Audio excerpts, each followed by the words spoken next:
우리 잠깐 같이 기도드리겠습니다.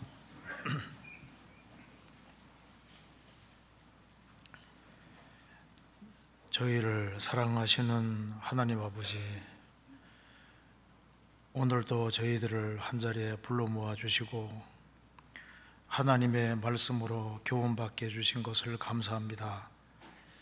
이 시간 주 성령께서 함께 해주시고 또 우리의 마음을 열어주시고 우리가 주 안에 어떻게 행할 것을 알 수 있도록 도와주옵소서.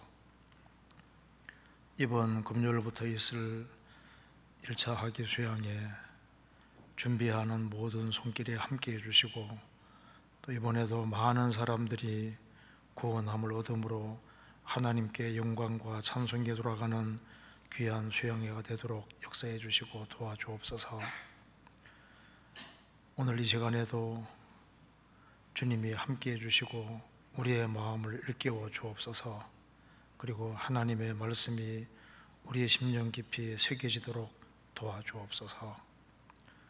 또 해외 선교하는 모든 선교사님들 가정마다 주님께서 지켜주시고 주의 역사와 능력을 더욱 나타내 주시고 또 전국적으로 주 안에서 신실한 일꾼들을 더 많이 일으켜 세워 주옵소서.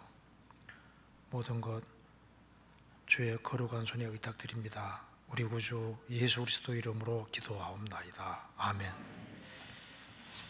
성경 아가서 6장 찾겠습니다. 아가서 6장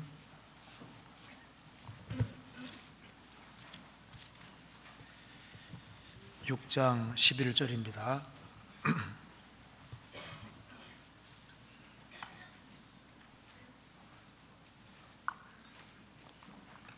제가 읽겠습니다.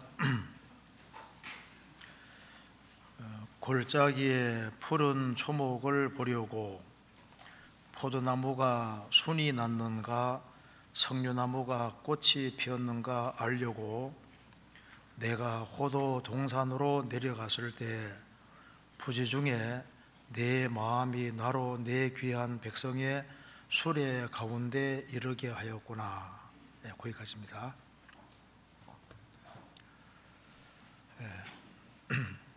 이제 수양이 아주 가까이 다가왔습니다. 이번에 전국적으로 정말 많은 사람들이 참석을 하고 또 주님께서 아주 크신 역사로 많은 사람을 구원하시리라고 생각을 합니다. 그래서 우리 모두가 이 수양의 중요성을 깊이 생각하고 같이 동참하고 또 주님 역사에 함께 했으면 좋겠습니다. 자, 오늘은 저기 아가서 6장 11절 12절 말씀을 중심으로 해서 같이 좀 생각을 해보겠습니다. 이제 성경에서 참 이 아가서가 참 어려운 성경에 속한다고 할 수 있습니다. 자꾸 읽어도 헷갈리는 것이 많습니다. 그래서 여기 이 아가서 6장 11절 12절 말씀도 조금 어려운 말씀일 수 있는데 또 설명을 들어보면 또 그렇게 어려운 말씀은 아니리라고 생각을 합니다. 이 아가서는 솔로몬과 술람 여인의 사랑을 그리고 있습니다. 그래서 아가서를 읽을 때 내 사랑 하면 이제 신랑이 신부에게 하는 말이고 나의 사랑하는 자 하면은 이제 신부가 신랑에게 하는 말로 이제 이해를 하면 되겠습니다. 여기 이제 아가서 6장 11절 12절 이 말씀은 어떤 사람은 이제 이 솔로몬이 하는 얘기일 거라고 하는 사람도 있는데 문맥에 보면은 술람여인이라고 이해하는 것이 더 맞겠습니다. 여기 11절에 보시겠습니다. 골짜기에 푸른 초목을 보려고 포도나무가 순이 났는가 석류나무가 꽃이 피었는가 알려고 내가 호도 동산으로 내려갔을 때, 자, 이렇게 기록되어 있습니다. 그런데 이제 이 말씀을 조금 이해하기 위해서는 골짜기란 말하고 그 다음에 동산이란 말을 조금 이해하는 것이 필요하겠습니다. 여기 골짜기는 아래쪽에 있는 거지 않습니까? 그러니까 이제 저 높은 산에 있는 동산이 아니라 골짜기 저 아래에 있는 동산으로 내려갔을 때 그랬으니까 동산이 저 어디 밑에 있는 겁니다. 골짜기 푸른 초목을 보려고 포도나무가 손이 났는가 성류나무꽃이 피었는가 알려고 내가 호도 동산으로 내려갔을 때, 그러니까 저 골짜기 저 밑에 어디 저 아래에 있는 그 동산이라고 얘기를 했고, 호도 동산이라고 말한 이유는 호도만 있는 동산이란 말은 아닙니다. 호도가 많이 나왔던 것 같아요. 그러니까 여기 보면은 이 동산으로 호도 동산으로 내려갔는데 호도 동산에 푸른 초목을 보려고 포도나무가 순이 났는가 석류나무가 꽃이 피었는가 알려고, 이 말 봐서는 푸른 초목도 있고 석류나무, 포도나무 이런 것이 있고 또 호도도 있는 이제 그런 동산입니다. 근데 술람 묘인이 호도 동산으로 내려갔다고 했습니다. 이렇게 그러니까 이 아가서 6장 11절을 이해할 때 골짜기란 단어와 동산이란 단어를 이해하면은 이제 이 말씀 통해서 우리가 이제 아주 중요한 교훈을 받을 수 있겠습니다. 그래서 오늘 호도 동산이라는 제목으로 조금 말씀을 드려보도록 하겠습니다. 제가 지역교회 가서 이제 같이 이렇게 모임할 때 자매님들하고 같이 모임할 때 골짜기 하면 무슨 골짜기가 생각이 나셔요? 물으면은 제가 세 교회에서 물어봤거든요. 하나같이 첫 번째 얘기를 하는 것이 아골 골짜기더라고요. 괴로움의 골짜기. 그거 봐서는 어머니들이 아골 골짜기가 가장 생각이 나는 모양이에요. 그 괴로움의 골짜기. 그래서 결혼 생활 속에서 자녀 키우면서 고생을 그렇게 많이 했는지 그 괴로움의 골짜기, 그걸 처음 얘기하더라니까요. 그러니까 산은 높은데 골짜기는 저 아래에 있지 않습니까? 그러니까 성경에는 골짜기에 대한 얘기가 굉장히 많지 않습니까? 시편 84편에는 박하 골짜기, 눈물 골짜기가 나옵니다. 찬송가에도 눈물 골짜기 더듬으면서 그 노래 있지 않습니까? 골짜기는 낮은 곳입니다. 고통받는 곳이고 힘든 곳인 거예요. 그리고 시편 23편에는 사망의 음침한 골짜기란 말도 있습니다. 사망의 음침한 골짜기. 골짜기는 일단 산과 다르게 햇빛이 덜 들고 좀 어둡다는 느낌을 주지 않습니까? 사망의 음침한 골짜기. 그래서 눈물 골짜기, 아골 골짜기, 사망의 음침한 골짜기, 성경의 골짜기에 대한 말씀들이 많이 있습니다. 우리가 그리스도를 발견할 때도 대체로 어디에서 그리스도를 발견하냐 하면은 산 정상에 올랐을 때, 정점에 올랐을 때, 만사가 형통하고 잘 돼갈 때 그리스도를 발견하는 것이 아니라 대체로 인생 골짜기에서 그리스도를 발견하게 되는 겁니다. 아가서 2장 찾아보시겠습니다. 2장 1절입니다.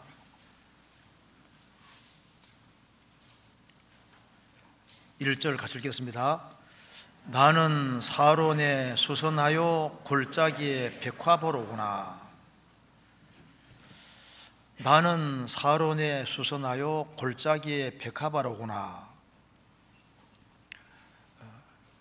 또 어떤 사람은 이것은 술람비 여인일 거라 하는데, 문맥에 보면은 이제 신랑 쪽으로 보는 것이 더 맞을 겁니다. 왜냐하면 2절에 여자들 중에 내 사랑은 가시나무 가운데 백합화 같구나. 예수님이 백합화라면 우리는 백합화 같은 존재입니다. 그래서 나는 사론에 수선하여 골짜기에 백합화로구나. 여기 이제 우리가 그리스도를 언제 가장 쉽게 발견하냐 하면은 골짜기에서 백합화를 보듯이 인생 골짜기에서 그리스도를 대체로 발견하게 됩니다. 그래서 보옵소서 내게 큰 고통을 더하신 것은 내게 평안을 주리 하심이라. 주께서 나의 영혼을 사랑하사 멸망의 구덩이에서 건지셨고 나의 모든 죄는 주의 등 뒤에 던지셨나이다. 그래서 인생이 힘들 때 그 속에서 그리스도가 보이는 거예요. 그리고 우리가 성경을 깨달아가는 것도 만사가 형통하고 잘 돼갈 때 깨달아가는 것이 아니라 대체로 힘들 때 골짜기 속에서 그리스도가 더 많이 알아지고 또 성경도 더 많이 깨달아지는 겁니다. 언제 설교 말씀이 제일 잘 들어오던가요? 배부르고 만사가 잘 될 때는 그냥 이제 건너머 들리는 경우가 많은데 인생이 힘들 때는 신기하게도 성경이 잘 들어오죠. 그래서 시편을 잘 이해하려면은 고생이 많으면은 시편이 아주 잘 들어오게 돼 있습니다. 그래서 제가 이제 보니까 청년들은 막 성경이 막 사실이고 막 이렇게 막 이제 성경이 이렇게 앞뒤가 탁탁탁 맞고 이런 거 얘기하면 굉장히 좋아하는데 어머니들은 별로 관심이 없더라고요. 아니 그럼 사실은 사실이지. 지금 내가 힘들어 죽겠는데. 그러니까 말씀에 대해서 좋아하는 각도도 다른 것 같아요.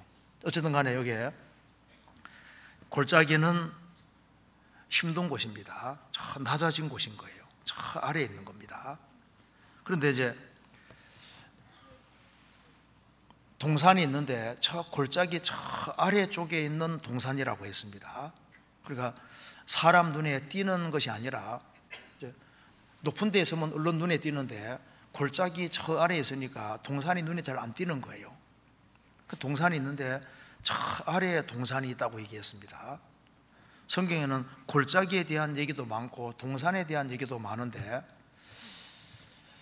성경에서 이 동산은 대체로 교회와 많이 관계가 됩니다.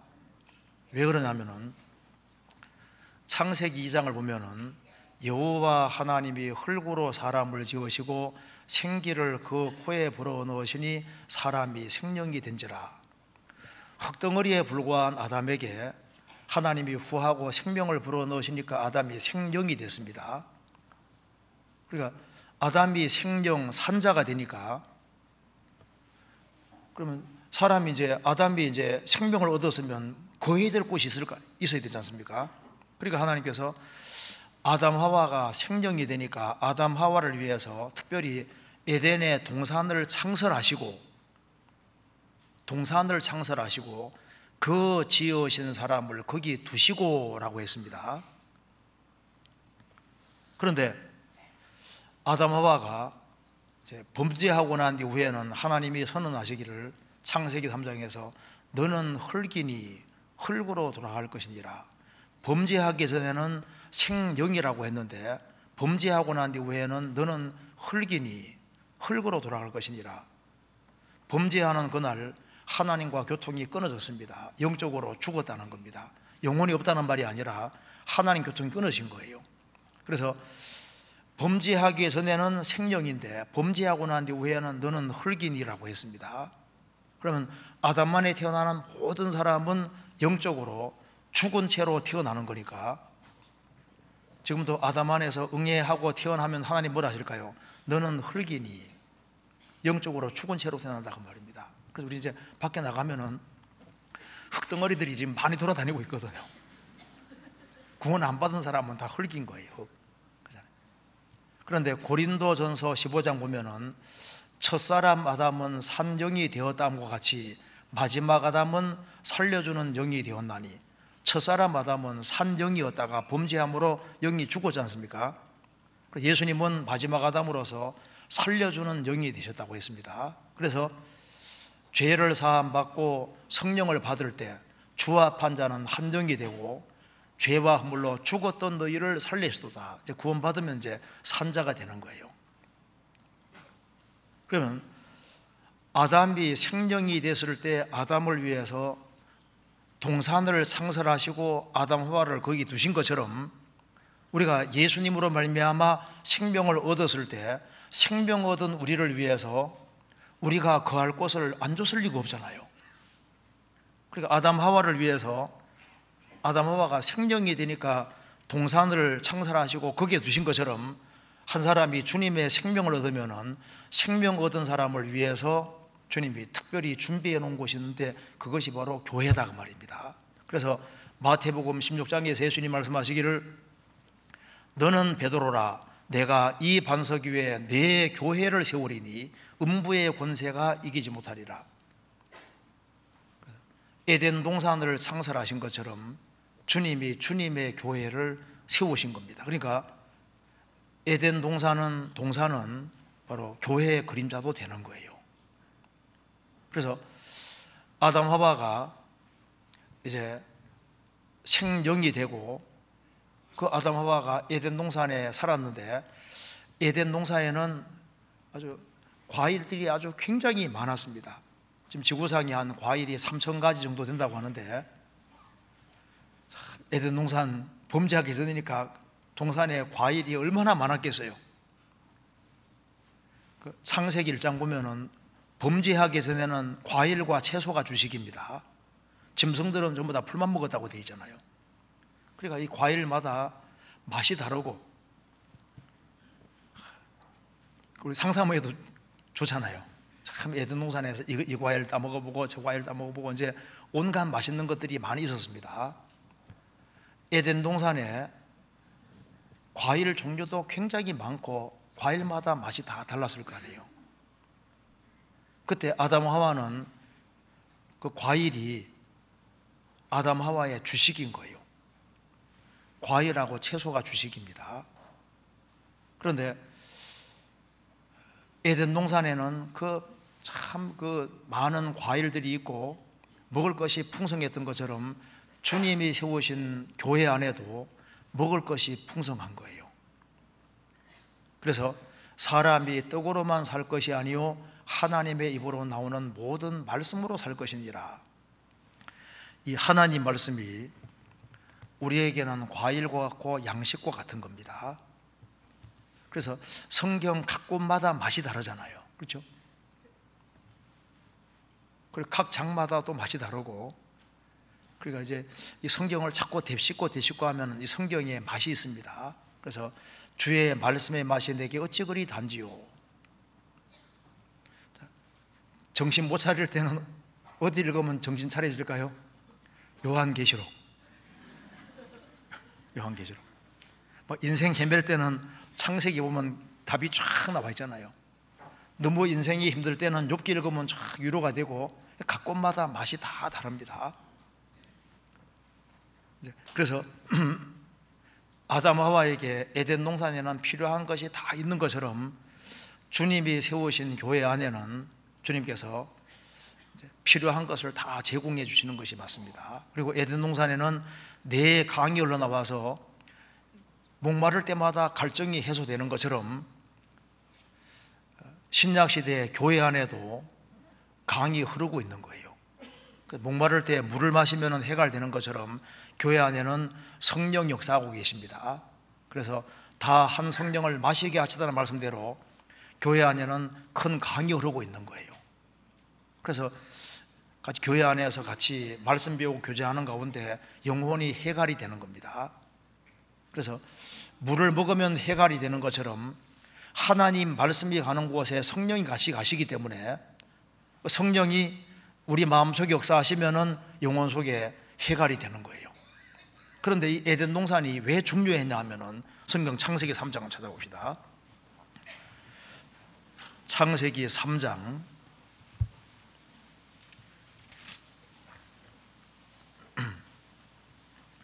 3장 8절에 보시겠습니다.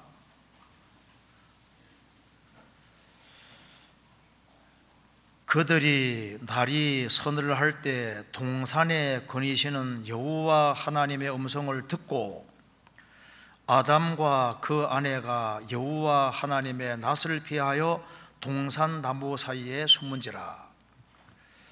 여기 동산에 거니시는 여호와 하나님이라고 했습니다. 그러니까 에덴 동산이 왜 중요하냐 하면은 에덴 동산을 창설하신 분이 하나님이시고 에덴 동산에 아담 하와를 두신 분이 하나님이시고 거기에 아담 하와에 필요한 걸 다 주시고, 그리고 에덴 동산이 특별히 중요했던 이유는 동산에 거니시는 여호와라고 했습니다. 신약 시대에 주님이 세우신 교회가 왜 중요할까요? 동산에 거니시는 여호와라 말씀대로 주님이 구원받은 무리 가운데 다니시고 계신 겁니다. 그래서 그 옛날에 이스라엘 땅에 예수님이 바쁘게 다니셨는데, 예수님 죽으시고 부활하신 이후에 주님은 교회의 머리가 되시고 교회 안에 주님이 두루 행하시고 계신 겁니다. 그래서 고린도서 6장에 말한 대로 내가 저희 가운데 거하며 두루 행하여, 구원받은 무리 가운데 두루 행하시는 거예요. 요한계시록 1장 2장에 보면은 7 금초대는 7 교회인데 7 금초대 사이에 다니시는 이가 가라사대, 교회 안에 주님이 다니시고 계시는 겁니다. 여기 에덴 동산에 주님이 거니시는 것처럼 신약 시대의 교회 안에 주님이 다니십니다. 그렇기 때문에 구역 모임이 중요하고 조모임이 중요하고 그리스도인들의 모임이 중요한 거예요. 그래서 같이 모이고 헤어지고 모이고 헤어지는 사이에 왜 마음과 생활이 변화되냐 하면은 주님이 거니시고 계시기 때문입니다.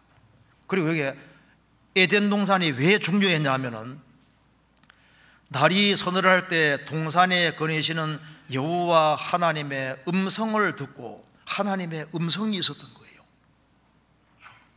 요한계시록 2장 3장에 보면은 성령이 교회들에게 하시는 말씀을 들을지어다.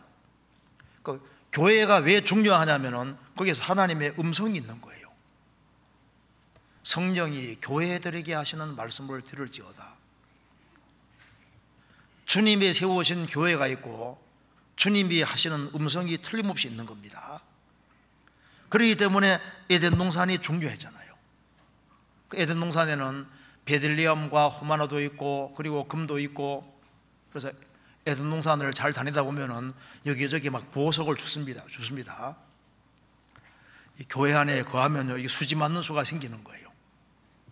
그리고 여기 7절에 보면은 3장 7절에 이에 그들의 눈이 밝아라고 했는데, 범죄함으로 눈이 밝아졌다는 것은 하나님 쪽으로는 어두워지고 세상 쪽으로 자기 수치를 보는 쪽으로는 밝아진 겁니다. 아담 하와가 범죄 안 했으면은 에덴 동산에서 얼마나 영혼의 눈이 밝아져서 하나님에 대해서 훨씬 더 많은 것을 배우고 알 수 있었을 겁니다. 우리가 교회 안에 거해서 정상적으로 신앙생활하면은 그 속에서 하나님의 음성이 있고 주님이 우리 가운데 두루 역사하시고 우리 영혼의 눈을 밝혀주시는 겁니다. 그러니까 이 에덴 동산은 창세기 2장에서도 첫 번째 기가 동산이잖아요. 흙덩어리가 생명을 얻자마자 주님이 동산에 두셨다. 그리고 성경이 말씀하기를 이스라엘이 출애굽을 했을 때 출애굽한 이스라엘 백성들을 가리켜서 동산이라고 분명히 말했습니다. 민수기서 보시겠습니다. 24장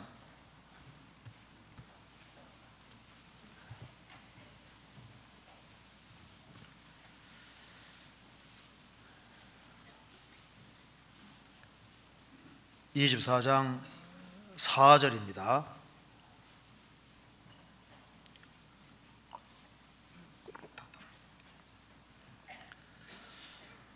하나님의 말씀을 듣는 자, 전능자의 이상을 보는 자, 엎드려서 눈을 뜬 자가 말하기를 야곱이여 내 장막이 이스라엘이여 내 거처가 어찌 그리 아름다운고 그 벌어짐이 골짜기 같고 강가의 동산 같으며 여호와의 심으신 침향목들 같고 물가의 백향목들 같도다.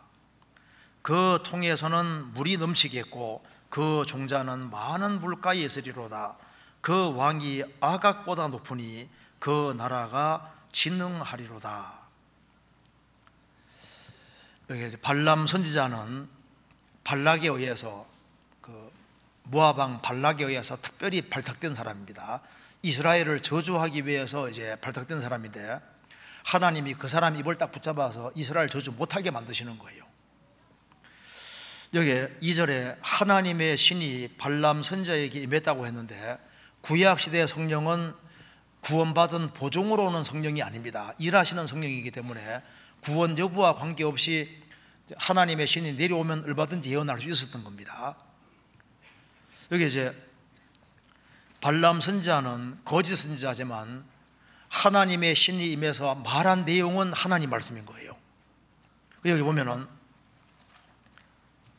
5절에 야곱이여 내 장막이 이스라엘이여 내 거처가 어찌 그리 아름다운고. 지금 출애굽에서 이제 광야 생활하고 있는 이스라엘을 보고서 지금 하는 말입니다.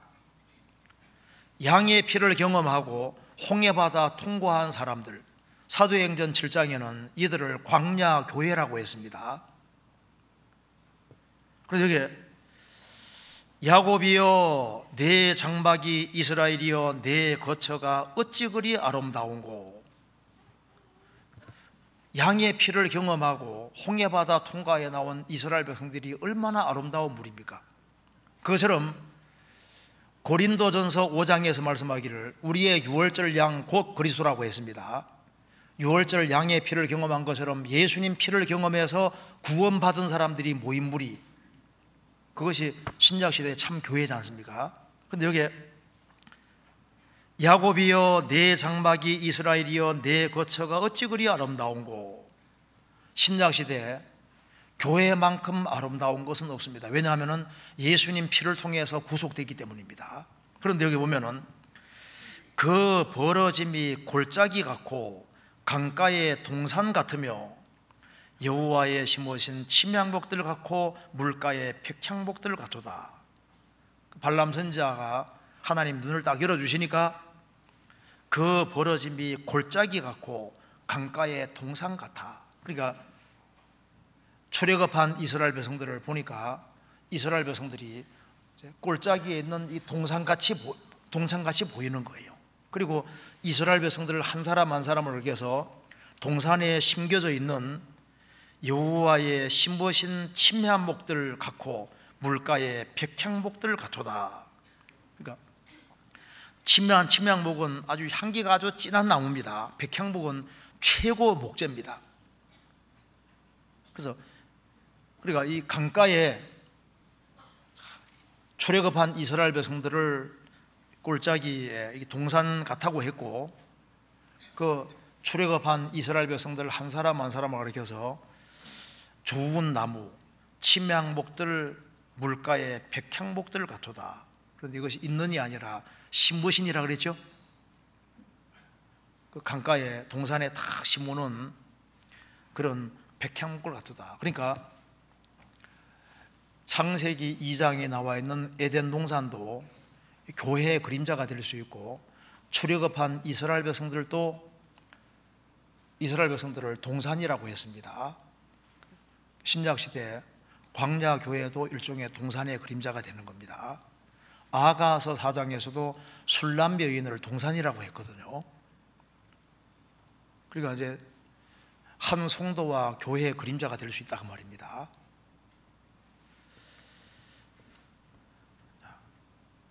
우리 한 군데 찾아봅시다. 여기에 시편 1편 찾겠습니다.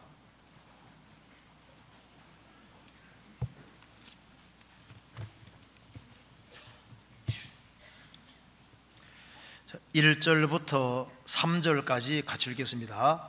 복 있는 사람은 악인의 꾀를 좇지 아니하며 죄인의 길에 서지 아니하며 오만한 자의 자리에 앉지 아니하고 오직 여호와의 율법을 즐거워하여 그 율법을 주야로 묵상하는 자로다. 저는 시냇가에 심은 나무가 시절을 쫓아 과실을 맺으며 그 잎사귀가 마르지 아니함 같으니 그 행사가 다 형통하리로다. 복 있는 사람은 히브리어에도 단수로 되어 있습니다. 복 있는 사람은 여기 악인, 죄인, 오만한 자는 전부 다 복수로 되어 있습니다. 그러니까 복 있는 사람은 너무나도 적고 복 없는 사람은 너무나도 많은 거예요.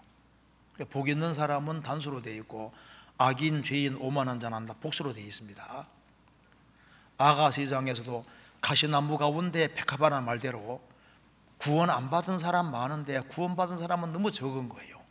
그래서 복 있는 사람은 하면서 악인의 꾀를 좇지 아니하며 죄인의 길에 서지 아니하며 오만한 자의 자리에 앉지 아니하고 오직 여호와의 율법을 즐거워하여 그 율법을 주야로 묵상하는 자로다. 왜 이 여호와 율법을 즐거워하냐면은 이 하나님 말씀 안에는 구세주 그리스도가 들어있기 때문입니다. 그 율법을 주야로 묵상하는 자로다 하면서 저는 시냇가에 신문나무가 시절을 쫓아 과실을 맺으며 그 잎사귀가 마르지 아니하면 같으니 그 행사가 다 형통하리로다. 여기에 이제 시냇가라고 했는데 히브리어에도 복수로 되어 있습니다. 시내들입니다. 시내들. 근데 시내들인데 제가 찾아보니까 이게 인공으로 만든 시내인 거예요. 그러니까 이제 여기에 동산입니다. 동산인데 여기저기에서 시내들을 끌어들여서 아주 잘 갖고 오는 동산에 있는 시내들을 가리키는 겁니다. 시내가 원래 시내들 복수로 되어 있습니다. 그러니까 이제 이 동산에 여기저기에서 이제 시냇물을 끌어들여서 여기 아주 나무들이 잘 자랄 수 있도록 만들어 놓고 거기에다가 딱 심기워진 나무 같다. 그래서 저는 시냇가에 있는 나무가 아니라 시냇가에 심겨진 나무라고 했습니다. 이스라엘 백성들도 동산에 심기워진 침향목 같다 그러죠. 심으신 침향목, 백향목. 원래 이스라엘 백성들은 광야 교회에 있을 사람들이 아니잖아요. 애굽에 있었는데 하나님이 강제로 뽑아내서 광야 교회에 심은 겁니다. 동산에 심은 거지 않습니까? 우리도 원래 여기 있을 사람들이 아니잖아요. 있는이 아니라 심으신 나무입니다. 우리 원래 딴 데 있을 사람들인데 그만 구원받아서 생명을 얻어서 주님이 딱 심어놓은 거예요. 아담 하와에게 생명을 주시고 그 다음에 에덴 동산을 창설하시고 에덴 동산에 두신 분이 하나님이신 겁니다. 우리에게 생명을 주신 분이 주님이시고 우리를 구원해서 교회를 주님이 만들어 놓고 교회 안에 여기 심어 놓으신 분이 하나님이신 거예요. 저도 원래 여기 있을 사람이 아닙니다. 왜냐하면요, 제가 혼자 있는 걸 좋아했거든요. 제가 이게 어울리는 거 싫어하고 혼자 있는 걸 좋아했는데, 그러니까 여기에 구원 받았으니까 구원받은 무리 가운데 이제 구원 안 받았으면 저도 벌써 도망가도 어디 벌써 도망갔을 텐데 구원 받았다는 게 신기한 거예요. 구원 받으니까 형제자매들이 좋더라니까요. 구원 받으니까 하나님 말씀이 귀에 쏙 들어오고 교제하는 게 즐겁고 말씀 배우는 게 즐겁고 이제 즐겁게 바뀌어지는 거예요. 시냇가에 심은 나무가 시절을 쫓아 과실을 맺으며 그 잎사귀가 마르지 아니하면 같으니 그 행사가 다 형통하리로다. 그래서 구원받은 사람은 동산에 심겨진 나무와 똑같은 거예요. 그래서 한 사람이 구원받았을 때 구원받은 사람을 나무로 성경에 표현한 것, 신약에도 나무로 표현을 하고 있습니다. 구원받았을 때 주님이 교회라는 무리 속에 주님이 딱 심어놓은 거예요. 성경 한번 찾아봅시다. 골로새서 2장 보시겠습니다. 골로새서 2장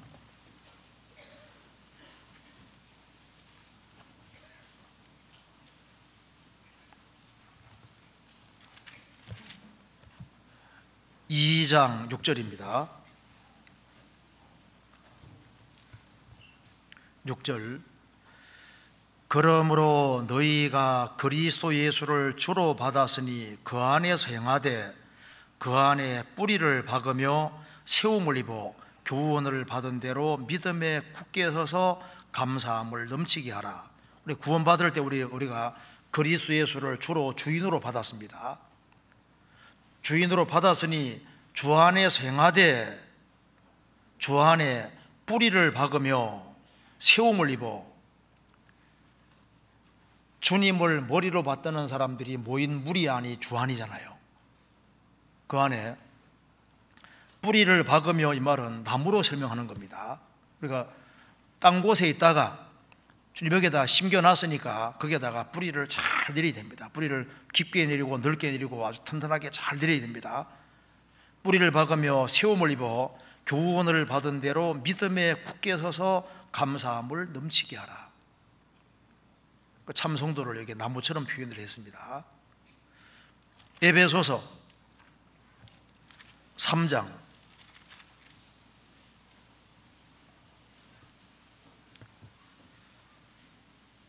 17절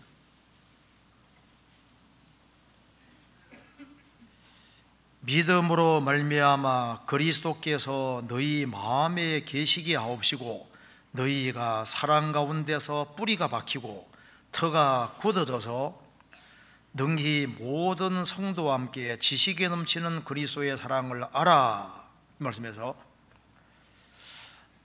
사랑 가운데서 뿌리가 박히고 터가 굳어져서, 하나님은 본질이 사랑이십니다.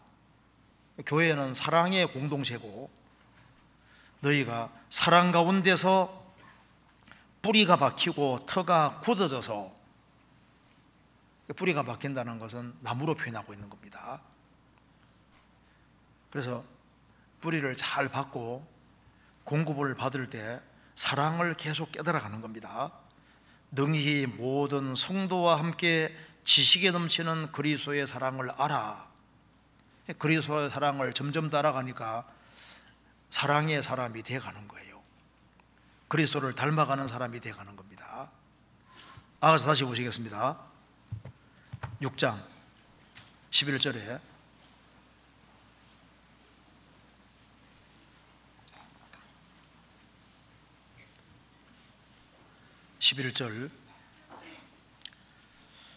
골짜기에 푸른 초목을 보려고 포도나무가 순이 났는가 석류나무가 꽃이 피었는가 알려고 내가 호도 동산으로 내려갔을 때, 그러니까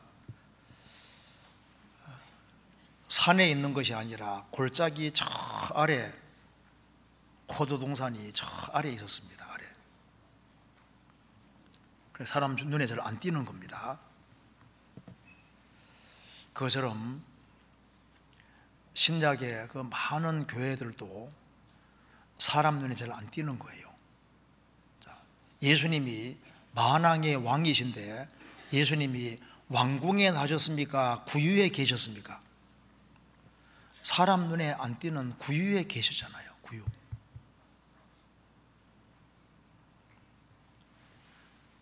동방 박사들도 예수님이 그 예루살렘에 계실 줄 알았습니다. 그런데 예수님은 구유에 나셨고 베들레헴에 계셨습니다. 많은 사람들이 막 하나님 막 대형 교회에 있는 줄 아는데 주님은 여기 동산은 저 호도 동산 저 아래에 눈에 잘 안 띄는 동산입니다. 이사야 57장 보면은 주님이 거하시는 곳이 두 곳이라 했습니다. 하나님은 높고 거룩한 곳에 거하시는 동시에 참으로 통회하고 마음이 겸손한 자와 함께 거하시나니, 높고 거룩한 곳에 계신 그분이 저 마음을 낮추는 통회하고 겸손한 사람, 그런 사람들과 함께 한다고 하셨습니다. 요한 웨슬레가 복음을 깨우칠 때도 영국 성공의 목사들이지만은 성공회 안에서 깨달은 것이 아니고 올드스게이트에 있는 조그마한 모임 뒷자리에 앉아 있다가 구원을 받았거든요. 스펄전 목사도 구원을 받을 때 눈이 너무나도 많이 와서 교회를 갈 수 없어서 다른 교회로 들어간 겁니다. 거기에 산 청년이 설교하는 것을 듣고서 구원을 받았잖아요. 주님은 예상치 않은 곳에 계십니다. 그래서 저 사람 눈에 안 띄는 참교회는 저 아래 눈에 안 띄는 무명한 곳에 있을 수 있는 거예요. 그래서 골짜기 저 아래 동산으로 내려갔다고 했습니다. 그런데 왜 내려갔냐 그 말입니다. 그거 다시 봅시다. 11절에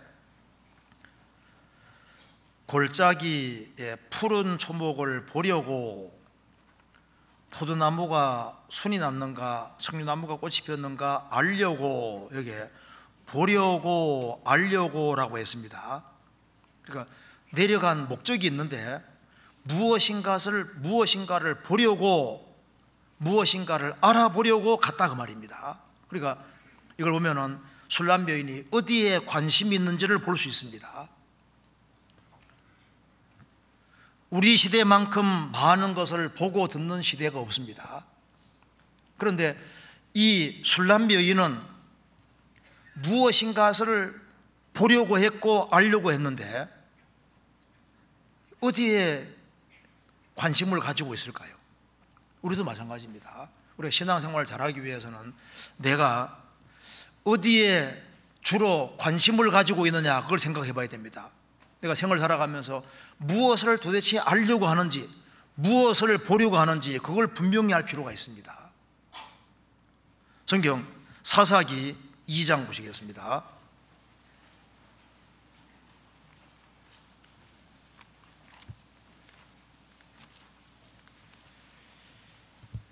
2장 13절.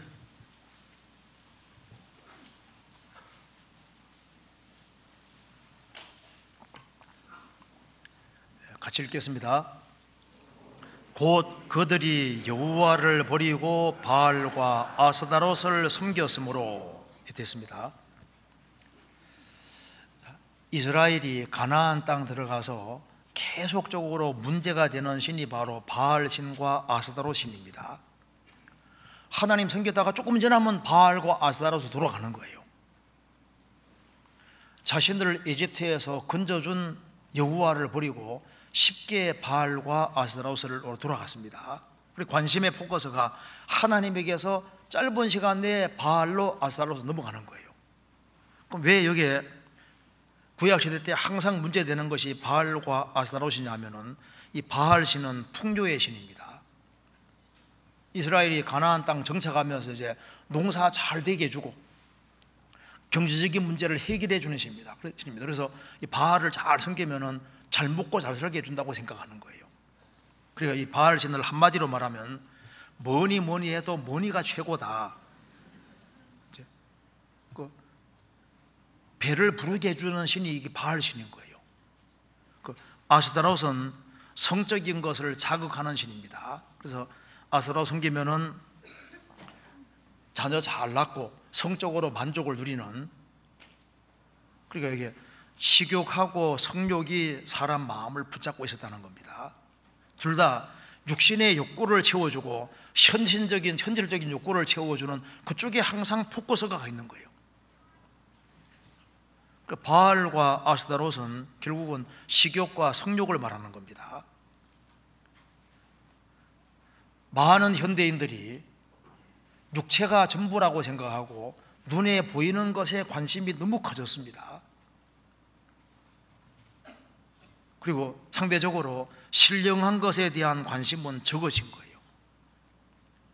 그래서 바알과 아스다롯을 섬기면서 참 하나님을 찾지 않았습니다. 사람이 어떤 사람인지 알려면은 그 사람이 무엇을 좋아하는지 알 수 있는 겁니다. 시간이 있을 때 무엇을 주로 하는지를 보면 그 사람을 알 수 있잖아요. 무엇을 좋아하는지 보면 그 사람을 알 수가 있는 겁니다. 주로 어디에 관심을 가지고 있느냐, 그거 보면 그 사람을 알 수 있잖아요. 마태복음 4장 찾겠습니다.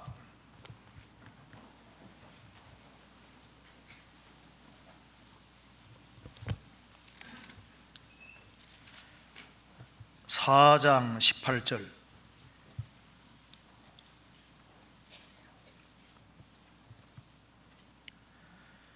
갈릴리 해변에 다니시다가 두 형제 곧 베드로라는 시몬과 그 형제 안드레가 바다에 그물 던지는 것을 보시니 저희는 어부라 말씀하시되 나를 따라오너라 내가 너희로 사람을 낚는 어부가 되게 하리라 하시니 저희가 곧 그물을 버려두고 예수를 쫓으니라. 거기에서 더 가시다가 다른 두 형제 곧 세베대의 아들 야고보와 그 형제 요한이 그 부친 세베대와 한 가지로 배에서 그물 깁는 것을 보시고 부르시니 저희가 곧 배와 부친을 버려두고 예수를 쫓으니라. 이 마태복음 4장을 보면은 베드로, 안드레, 야고보, 요한 이 사람들이 먹고 살만한 것을 가지고 있는 사람인 걸 알 수 있습니다. 이 당시에 갈릴리 지방에서 이게 배를 가지고 있다는 것은 꽤 경제적으로 괜찮은 거예요. 그리고 베드로 사도가 이제 여기 누가복음 5장 보면은 예수님이 깊은 데로 가서 그물 내려 고기 잡으라 했을 때 우리가 밤이 맞도록 수고하여서되 얻은 것이 없지만은 그 말 봐서 물고기 안 잡히니까 계속 그물질을 하는 것 봐요.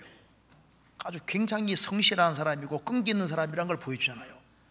사람이 아주 근실하고 성실하면 돈을 모으게 되어 있습니다.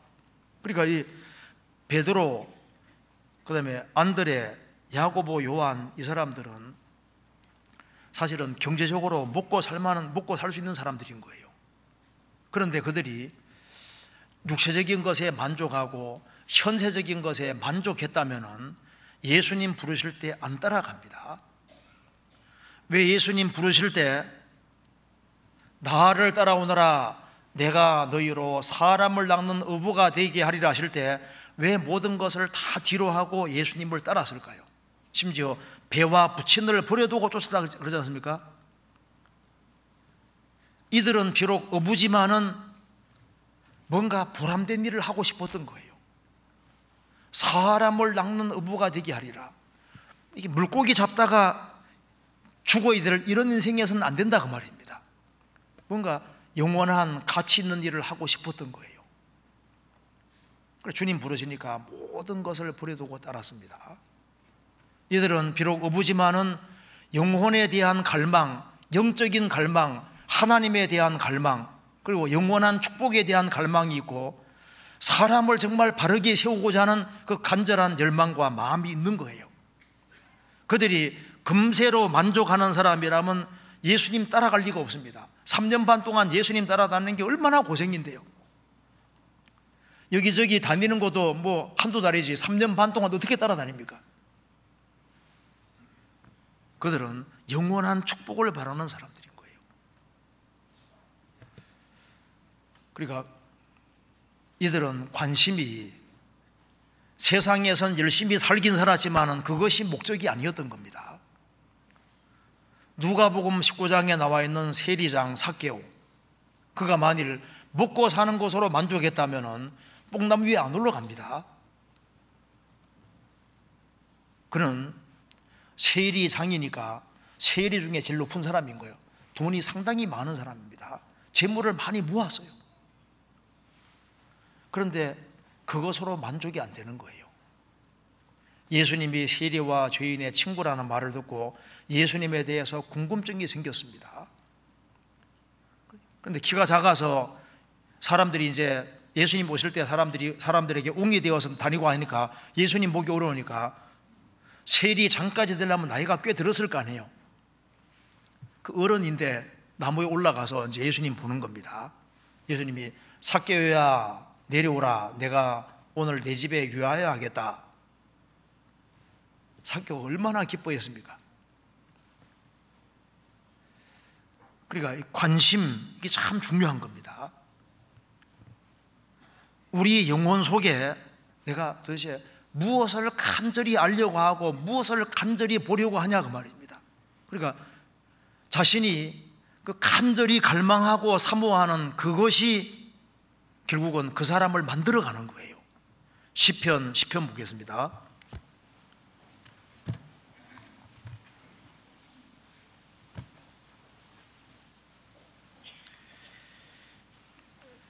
시편 10장 3절입니다.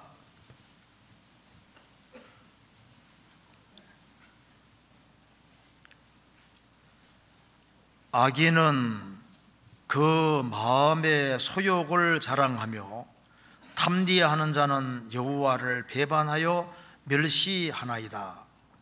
악인은 그 마음의 소욕을 자랑하며, 악인도 마음에 그 간절한 소욕이 있거든요.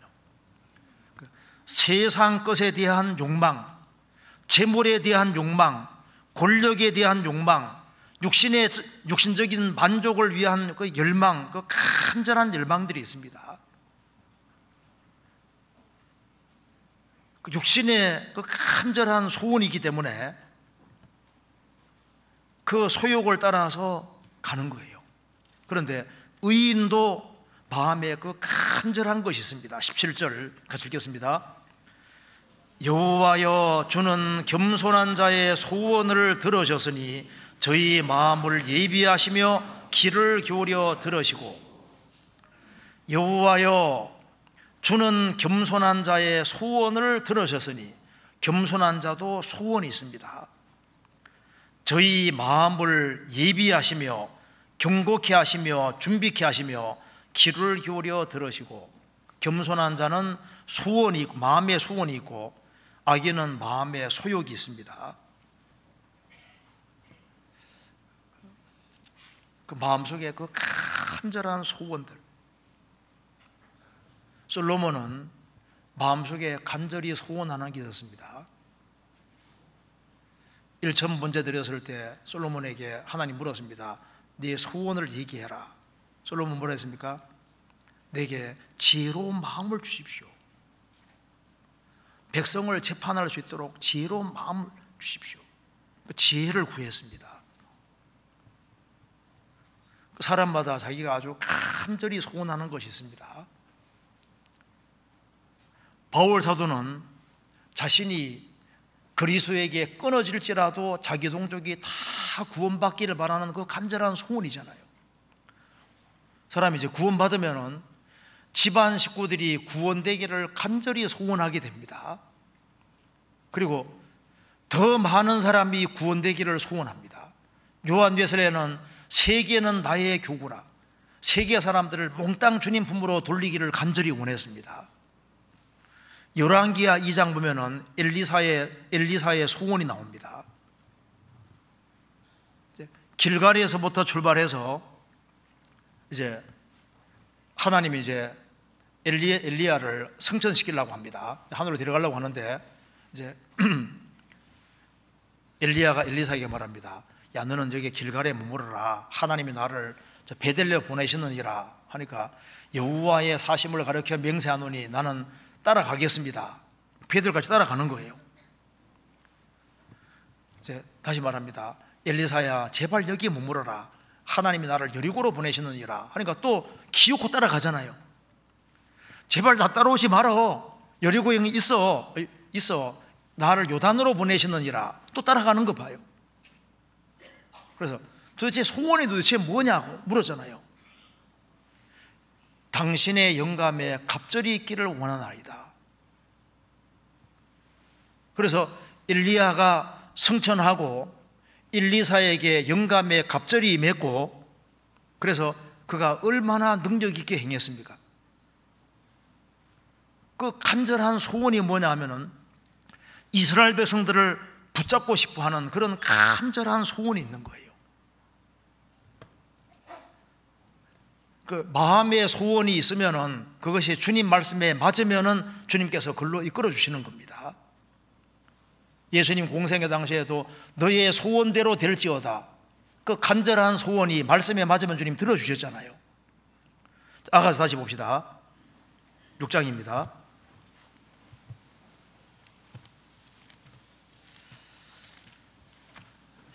6장 11절.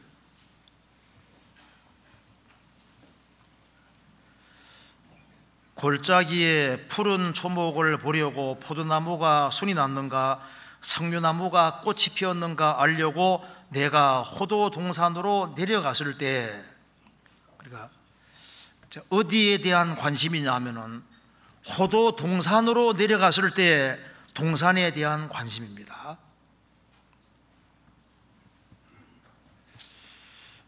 우리 시대에 많은 사람들이 교회에 대해서 관심이 참 적은 사람들도 많습니다. 교회가 얼마나 중요한 건데요. 호도 동산으로 내려갔을 때 왜 호도 동산에 내려갔냐 하면 거기에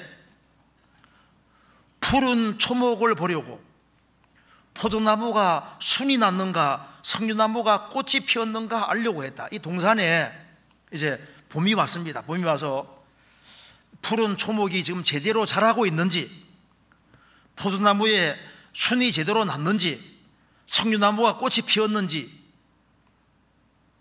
이 동산 안에 여러 종류의 나무들이 있습니다. 그것처럼 교회 안에는 여러 종류의 사람들이 있는 거예요. 그 중에 푸른 초목, 이제 갓 구원받아서 이제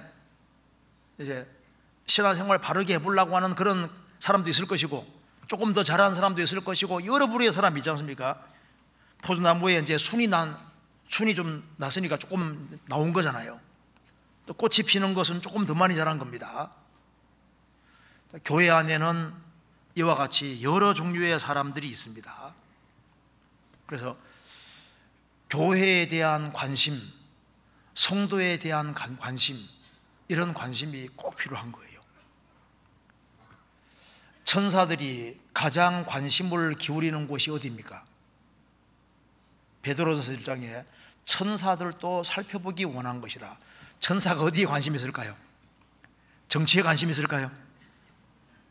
천사들은 이 죄인이 하나님 자녀가 되고 그 하나님 자녀가 바르게 성장하고 바뀌어가는 그것을 보고 부러워하는 거예요. 왜냐하면 모든 천사들은 하나님이 부리는 영입니다. 그래서 저희들은 나중에 천사들보다 높아지는 거예요. 우리가 천사들을 다스리게 되고 천사들은 우리의 종인 겁니다. 천사들이 지극히 관심을 가지는 것이 바로 성도들에 대한 관심입니다. 누가복음 15장에도 죄인 하나가 회개하면은 하나님의 사자들 앞에서 기쁨이 듣느니라. 하나님의 사자들, 천사들을 말합니다. 그러니까 한 사람 한 사람이 구원받으면 천사들도 같이 기뻐하는 거예요. 천사들이 한 사람 한 사람이 구원받고 구원받은 사람이 바꿔지는 그것에 대해서 지극한 관심을 가지고 있습니다.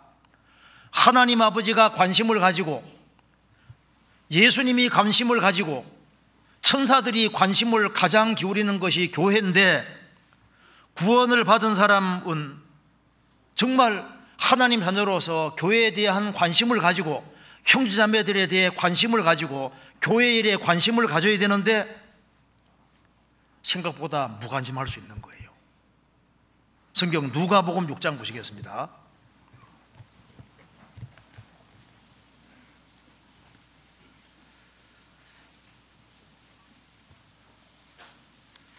누가복음 6장 38절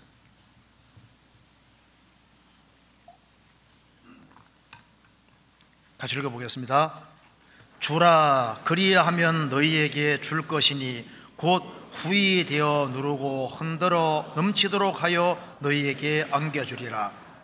너희의 헤아리는 그 헤아림으로 너희도 헤아림을 도로 받을 것이니라.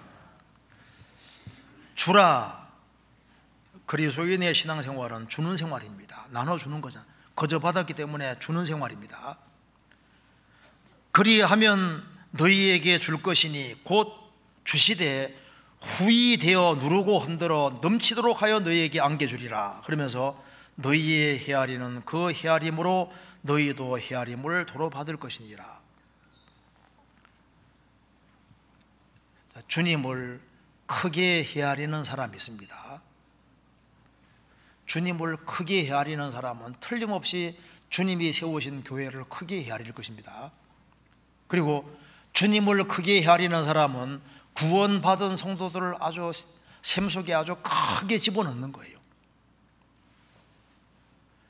주님을 크게 헤아리는 사람은 교회 안에서 직분도 아주 크고 귀하게 생각합니다. 성경 골로새서 4장 보면은 아키포에게 이르기를 주 안에서 받은 직분을 삼가 이루러 가라, 그 말씀이 있는데, 빌레몬서에 아키포와 내 집에 있는 교회라 그러죠. 그 집에 있는 교회니까 식구들이 적었을 거 아니에요. 그러니까 이 가정 교회이기 때문에 식구들이 몇 명 그리 많이 모이지 않는 교회이기 때문에 아키포가 약간 소홀히 했던 것 같습니다. 아키포에게 이르기를 주 안에서 받은 직분을 삼가 이루라고 하라. 숫자가 적다고 해서 중요하지 않은 게 아닙니다. 잘못 생각하고 있는 거잖아요. 우리가 헤아리는 대로 헤아림을 도로 받습니다. 주님을 얼만큼 헤아리느냐, 그에 따라서 교회를 헤아리는 정도가 달라지는 거예요. 그리고 성경을 어느 정도 크기로 헤아리느냐, 성경을 크게 헤아리는 사람은 성경에 바짝 매달립니다. 그렇지 않습니까? 영혼을 크게 헤아리는 사람은 영혼을 건지고 세우는데 관심이 가도록 되어 있는 거예요. 성도를 크게 헤아리는 사람, 여기에 술람 여인은 지금 동산에 관심이 큽니다. 동산에 이제 여러 종류의 나무들이 있는데 이것이 제대로 잘 자라고 있는지 안 자라고 있는지 거기에 대한 관심 때문에 내려가는 거지 않습니까? 신약시대로 말하면은 교회와 성도들에 대한 관심인 거예요. 관심. 성경 마태복음 25장 찾겠습니다.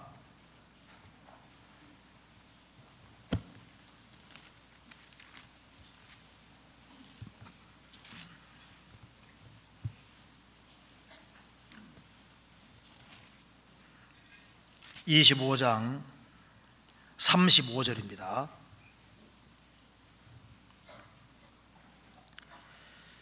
내가 줄일 때 너희가 먹을 것을 주었고 목마를 때 마시게 하였고 나그네 되었을 때 영접하였고 벗었을 때 옷을 입혔고 병들었을 때 돌아보았고 옥에 갇혔을 때 와서 보았느니라. 이에 의인들이 대답하여 가로되 주여 우리가 어느 때 주의 줄이신 것을 보고 공개하였으며 목마르신 것을 보고 마시게 하였나이까? 어느 때에 나그네 되신 것을 보고 영접하였으며 벗으신 것을 보고 옷 입혔나이까? 어느 때에 병드신 것이나 옥에 갇히신 것을 보고 가서 배웠나이까 하리니. 40절 같이 읽겠습니다. 임금이 대답하여 가라사대 내가 진실로 너희에게로 노니 너희가 여기 내 형제 중에 지극히 작은 자 하나에게 한 것이 곧 내게 한 것이니라 하시고. 주님이 오실 때 양과 염소를 가르듯이 두 쪽으로 딱 가릅니다. 양은 오른편에 염소는 왼편에 두리라. 그러면서 이제 양에 대해서 이제 칭찬하시면서 내가 줄일 때 너희가 먹을 것을 주었다. 목마를 때 마시게 했다. 나그네 되었을 때 영접했다. 벗었을 때 옷을 입혔고 병들었을 때 돌아보았고 옥에 갇혔을 때 와서 보았느니라. 우리가 언제 그렇게 했습니까? 예수님 말씀하시기를 임금이 대답했습니다. 내가 진실로 너희에게로 노니 너희가 여기 내 형제 중에 지극히 작은 자 하나에게 한 것이 곧 내게 한 것이니라 하시고. 성도에게 하는 것은 곧 주님께 하는 것이었습니다.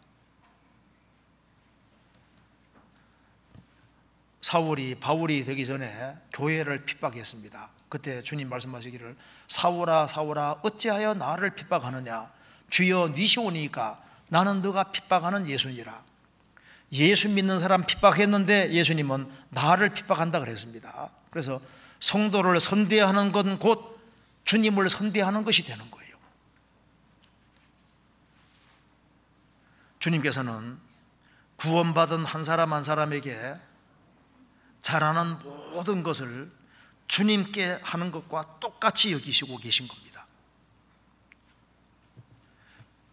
술람 여인이 동산에 초목이 제대로 자라고 있는지, 석류나무가 꽃이 피었는지, 포도나무 순이 났는지 그걸 알려고 하는 이 관심이잖아요. 관심.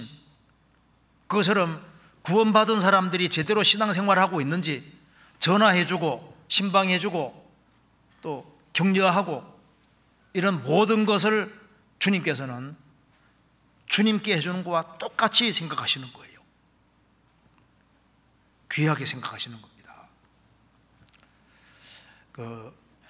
이사야 66장 보면은 주님 말씀하시기를 하늘은 나의 보좌요 땅은 나의 발등상이니 그 말이 나와 있잖아요. 왜 그 말을 했을까요? 하늘은 나의 보좌요 땅은 나의 발등상이니. 발등상은 발 올려놓는 곳이잖아요. 이 우주 안에서 제일 복잡한 것이 지구입니다. 그러니까 주님 발이 제일 왔다 갔다 하는 곳이 어디인 줄 아시죠? 지구인 거예요, 지구. 그러니까 이 우주 안에서 하늘은 나의 보좌요 땅은 나의 발등상이다. 주님 발이 제일 많이 왔다 갔다 하는 곳이 지구입니다. 그런데 예레미야 애가 2장 보면은 예루살렘을 발등상이라고 했거든요. 그러니까 봐요, 이 우주 안에서 하나님 발이 제일 많이 왔다 갔다 하는 곳이 지구고, 구약시대 때는 지구 중에도 예루살렘이다 그 말입니다. 예루살렘, 거기가 하나님 발등상이라고 그랬거든요. 그럼 신약시대는 주님 발이 제일 많이 왔다 갔다 하는 곳이 어디입니까? 교회인 거예요. 교회.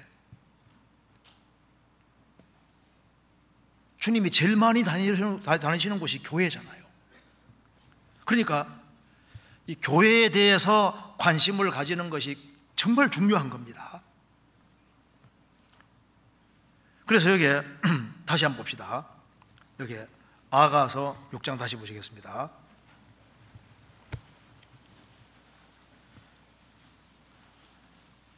6장 11절에 골짜기에 푸른 초목을 보려고 포도나무가 순이 났는가 석류나무가 꽃이 피었는가 알려고 내가 호도 동산으로 내려갔을 때, 그러니까 큰 것에 대한 관심이 아니잖아요. 동산에 푸른 초목, 포도나무에 순이 났는가 석류나무 꽃이 피었는가, 작은 것에 대한 관심입니다. 주님이 큰 것만 받으시는 것이 아니라 작은 것에 대한 관심도 주님이 굉장히 중요하게 생각하는 거예요. 각자 자기 일을 돌아볼 뿐더러 각각 다른 사람들의 일을 돌아보아 나의 기쁨을 충만하게 하라. 그 말씀대로 우리가 큰 일을 해야만 큰 일이 아니라 하나님은 작은 일을 하는 것도 귀하게 여기시는 것이 맞습니다. 성경에서 큰 것에 충성하라고 되어 있는 것이 아니라 지극히 작은 것에 충성했다고 계속 말하고 있잖아요. 우리가 할 수 있는 것들, 어려운 거 말고 우리가 할 수 있는 것을 하는 겁니다. 자, 그럴 때 12절 같이 읽겠습니다.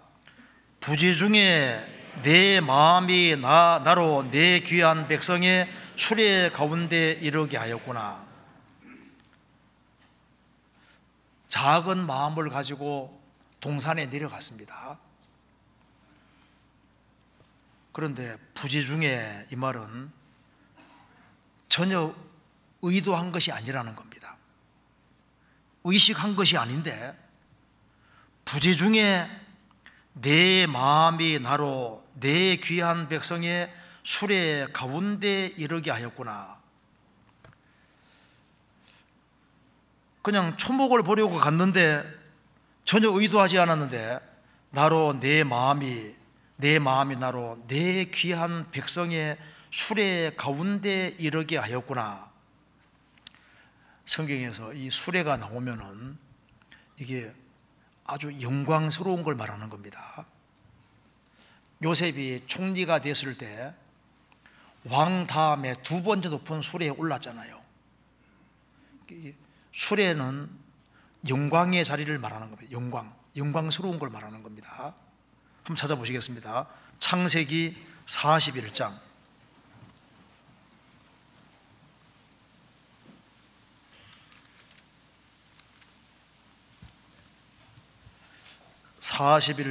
40절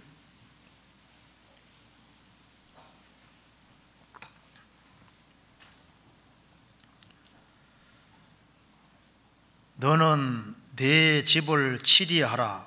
내 백성이 다 내 명을 복종하리니 나는 너보다 높음이 보좌뿐이니라. 바로가 또 요셉에게 이르되 내가 너로 애굽 온 땅을 총리하게 하노라 하고 자기의 인장 반지를 빼어 요셉의 손에 끼우고 그에게 세마포를 입히고 금사슬을 목에 걸고 자기에게 있는 버금 수레에 그를 태우매 무리가 그 앞에서 소리 지르기를 엎드리라 하더라. 바로가 그로 애굽 전국을 총리하게 하였더라. 감옥에 있는 요셉이 이제 하나님 섭리로 끄집어내 주셨습니다. 그리고 이제 파라오 왕이 요셉을 총리로 삼고 자기의 인장 반지를 빼어 요셉의 손에 끼우고 세마포를 입히고 금사슬을 목에 걸고 왕 다음에 버금 수레에 태웠습니다. 그리고 이제 야곱이 에집트에 내려갈 때도 애굽에 수레 타고 내려갔다고 되지 않습니까? 그러니까 원래 초목을 보러 갔는데 백성 가운데로 들어가게 되잖아요. 원래 작은 일을 하려고 했는데 무대가 다시 큰 곳으로 옮겨졌습니다. 인생이 꼭 그와 같은 거예요. 원래 그 수레에 오르려고 한 것이 아닙니다. 조그만 거 하려고 했는데 부지 중에 하나님의 섭리로 내 귀한 백성의 수레 가운데 이르게 하였구나. 원래 무대가 이쪽인데 이쪽으로 옮겨지는 거예요. 그러게 부지 중에 의도를 하지 않았습니다. 사람이 죄 가운데 살아가면은 부지 중에 잘못된 대로 덜컥 연결되는 거예요. 아합이 곁길로 걸어가니까 그는 아합은 전쟁 좋아했던 사람 같습니다. 원래 왕은 완전 무장하고 전쟁에서 나가니까 뭐 화살 같은 거 맞아도 이게 다 갑옷이 튼튼하니까 괜찮은 거예요. 그런데 그 솔기 사이에 화살 맞을지는 꿈에도 생각 못했습니다. 그 아합 왕은 솔기 사이에 화살 맞아 결국은 죽게 됩니다. 그러니까 우연히 쏜 화살에 맞잖아요. 사람이 곁길로 가면은 이 조그만한 이 죄가 나중에는 아주 큰 곳으로 연결될 수 있습니다. 바람 심고 광풍 거둔다는 말과 똑같은 거예요. 그런데 작은 선을 행하는데 이것이 큰 일에 얼마든지 엮일 수 있는 거예요. 성경 룻기에 보면 이런 말씀 나옵니다. 이제 원래 베들레헴에 살고 있던 나오미가 베들레헴에 이 기근이 심해서 이제 모압 지방으로 이주하는 거예요. 남편 엘리멜과 같이 이주했습니다. 거기서 이제 며느리 둘을 얻었습니다. 그런데 남편도 죽고 두 아들이 죽었습니다. 이제 과부만 셋이 남은 거예요. 참 이런 일이 참 드물잖아요. 그런데 이제 하나님께서 베들레헴을 공고하셨다는 말을 듣고 나오면은 이스라엘 땅으로 오려고 합니다. 그리고 이제 며느리 둘에게 말합니다. 자, 너희들은 젊으니까 이제 재혼해서 살으라고 했습니다. 나 떠나라고 했습니다. 그런데 시어머니하고 해결 지어질 때 이 두 며느리가 막 그렇게 소리 높이 우는 걸 봐서는 사이가 굉장히 좋았던 것 같아요. 그죠? 아니, 사이가 별로 안 좋으면 막 이제 헤어질 때 막 그렇게 소리 높이 울리는 없잖아요. 그런데 오르반은 결국은 시어머니에 입맞추고 갑니다. 근데 룻은 끝까지 시어머니를 따라 베들레헴에 옵니다. 왜냐하면은 시어머니 통해서 여호와 하나님이 참 하나님인 걸 깨우친 거예요. 그래서 이제 시어머니 이제 하고 같이 왔는데 너무 가난한 거예요. 먹을 것이 없습니다. 그래서 시어머니 배를 채워드리려고 이삭을 주우러 갔던 겁니다. 룻기 2장 보시겠습니다.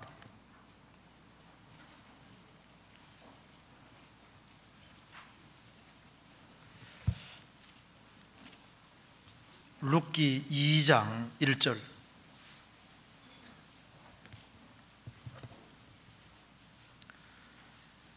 나오미의 남편 엘리멜렉의 친족 중 유력한 자가 있으니 이름은 보아스더라.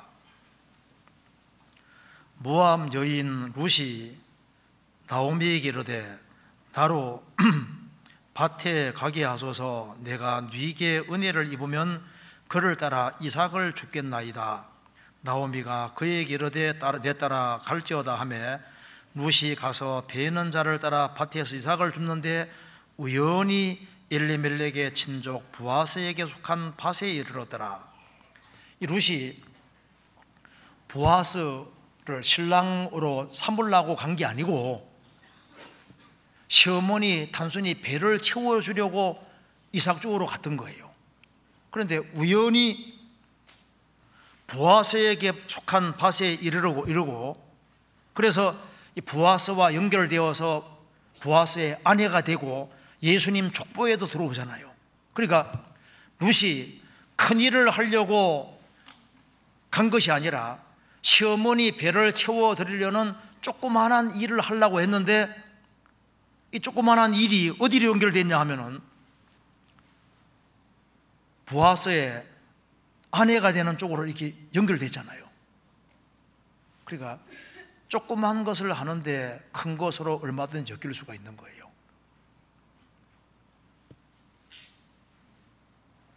푸른 초목을 보려고 갔다가 내 백성의 귀한 수레 가운데 이르게 되는 것처럼 또 그런 일이 있는 겁니다. 다윗이 골리앗을 죽이러 간 것이 아니고 아버지 심부름하러 갔다가 골리앗을 죽이게 되잖아요. 그러니까 다윗은 아버지 심부름하는 조그만한 일을 하러 갔는데 그것에 엮여서 큰 일과 딱 연결돼 버리는 거예요. 어떤 사람 보면 처음부터 큰 일을 하려고 덤볐는데 합당치 않습니다. 자기에게 주어진 작은 일을 최선 다해 사는 가운데서 주님이 부지 중에 큰 것으로 엮는 일이 있는 거예요. 사무엘상 17장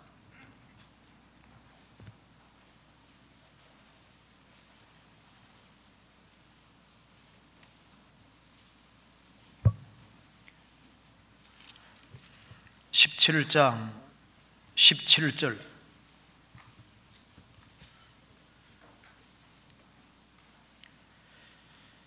이새가 그 아들 다윗에게 이르되 내 형을 위하여 이 볶은 곡식 한 에바와 이 떡 10덩이를 가지고 진으로 속히 가서 내 형들에게 주고 이 치즈 10덩이를 가져다가 그들의 천부장에게 주고 내 형들의 안부를 살피고 증표를 가져오라. 때에 사울과 그들과 이스라엘 모든 사람이 엘라 골짜기에서 블레 사람과 싸우는 중이더라. 아버지 심부름하러 갔다가 골리앗이 나타났잖아요. 그래서 결국은 골리앗을 물맷돌로 죽이게 됩니다.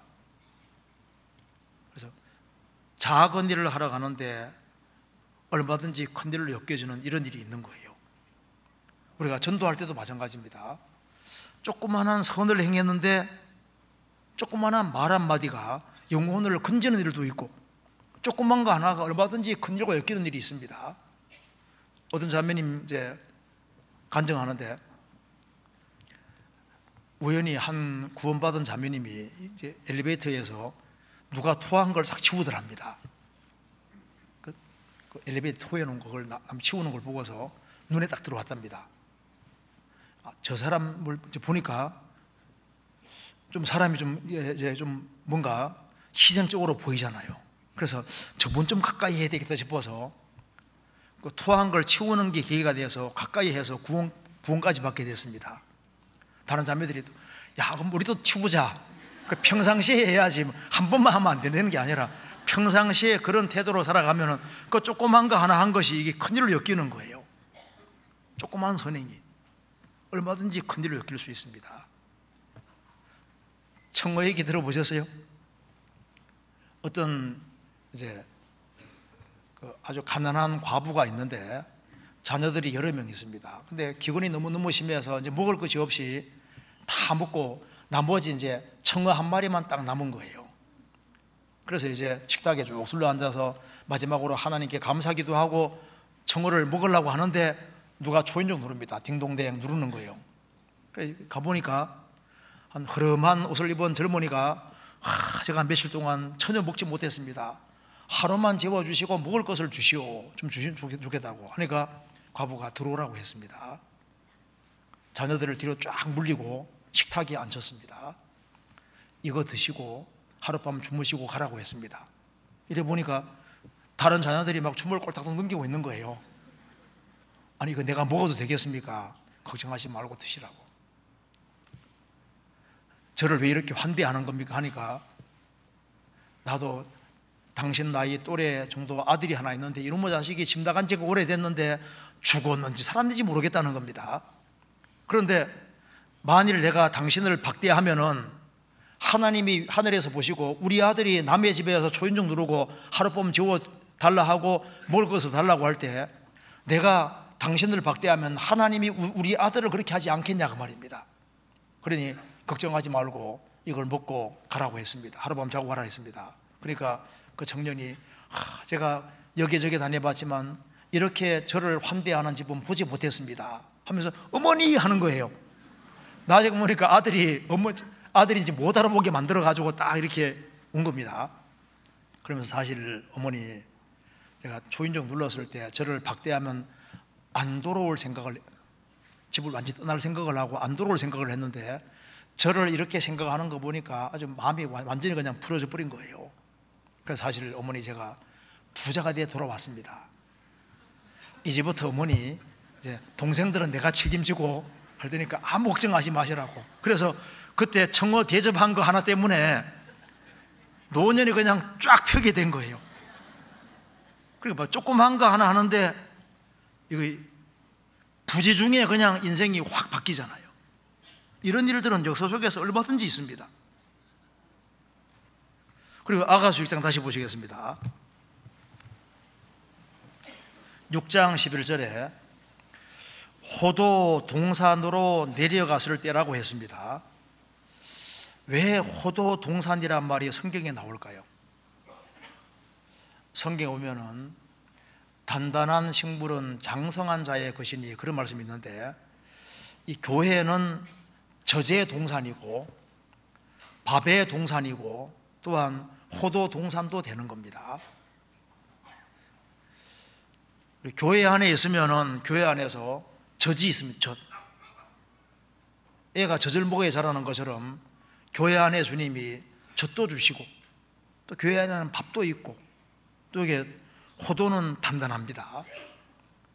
이 성경 속에는 쉬운 말도 있고 어려운 말도 있고 딱딱한 것도 있고 단단한 것도 있는 거예요. 저도 어릴 때 호도 선물로 받아가지고 이거 먹고 싶으니까 깨어보는데 잘 안 깨지더라고. 이거 딱 갖다 놓고 돌로 딱 때리면 픽 날아가기도 하고 어느 때는 망쳐가지고 탁 깨면은 완전히 부서져서 먹지도 못하게 되고 이거 참 깨는 게 안 쉽더라고요. 여기 호도 동산이란 말대로 성경에는 어려운 것들이 간혹 있습니다. 사실 이 성경이 호도처럼요, 이게 딱 뭔가 쌓여 있는 거예요. 사람 집집마다 성경 한 권씩은 가지고 있을 텐데 도대체 뭐가 있는지를 모릅니다. 이거 깰 수가 없는 거거든요. 그런데 이 성경이 호도와 비슷한데 성경을 다 깨면 뭐가 나옵니까? 예수가 나오는 거예요. 예수가. 그리고 더 깨어 들어가면은 십자가 달리신 예수가 나오고 더 깨고 들어가면은 십자가의 피가 나오는 겁니다. 그래서 성경을 제대로 깨면은 결국은 예수님 중에서도 예수님 피입니다. 그래서 여기에 아가서 7장 1절 용어 봅시다. 7장 1절에 귀한 자에 따라 신을 신은 내 발이 어찌 아름다운가.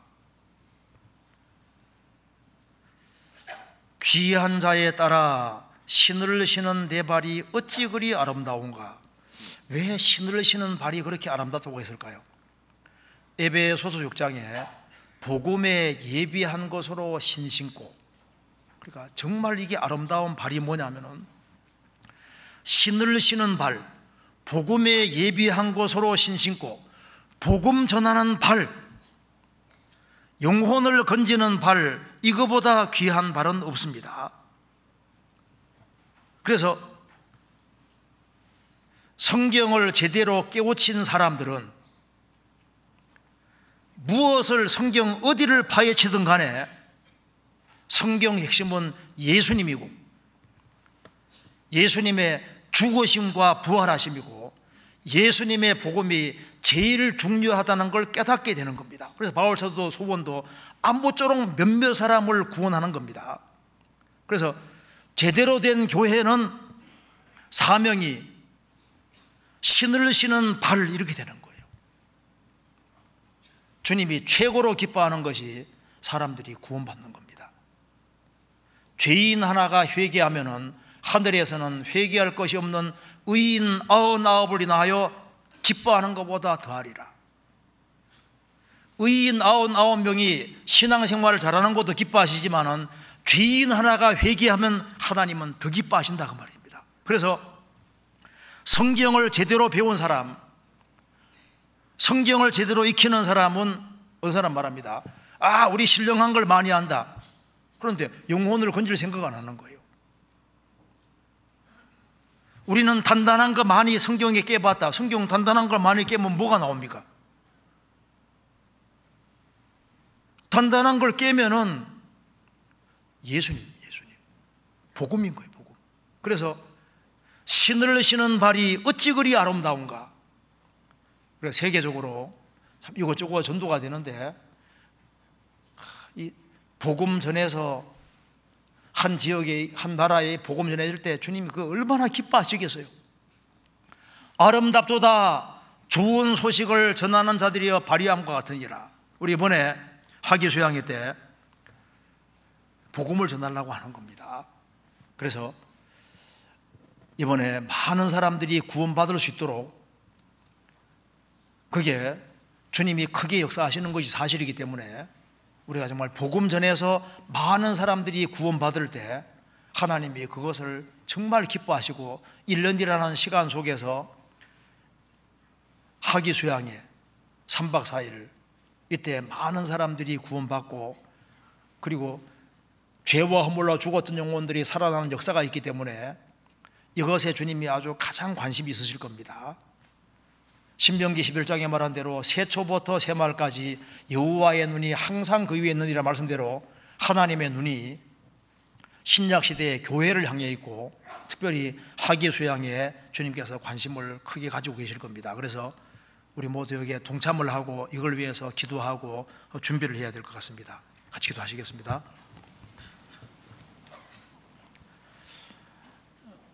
은혜와 사랑이 충만하신 하나님 아버지, 저희들을 주의 보배로운 피로 구원해 주시고 또 주님 몸된 교회 안에서 신앙생활을 하게 해주신 것을 감사합니다. 저희들의 마음을 일깨워 주시고 주님께서 저희들에게 맡기신 일을 잘 감당할 수 있도록 도와주옵소서. 앞으로 진행될 모든 수양회 가운데 주님이 함께 해주시고 주의 역사와 능력을 나타내 주시고 우리 모두를 주 안에서 귀하게 사용해 주옵소서. 우리의 사랑하는 가족들, 친척들, 이웃들에게 이 귀한 복음을 담대히 증거할 수 있도록 도와주시고 이번에 많은 사람들이 구원함을 얻음으로 하나님께 영광과 찬송이 돌아가는 귀한 수양회가 되도록 도와주옵소서. 주 예수 그리스도 이름으로 기도하옵나이다. 아멘.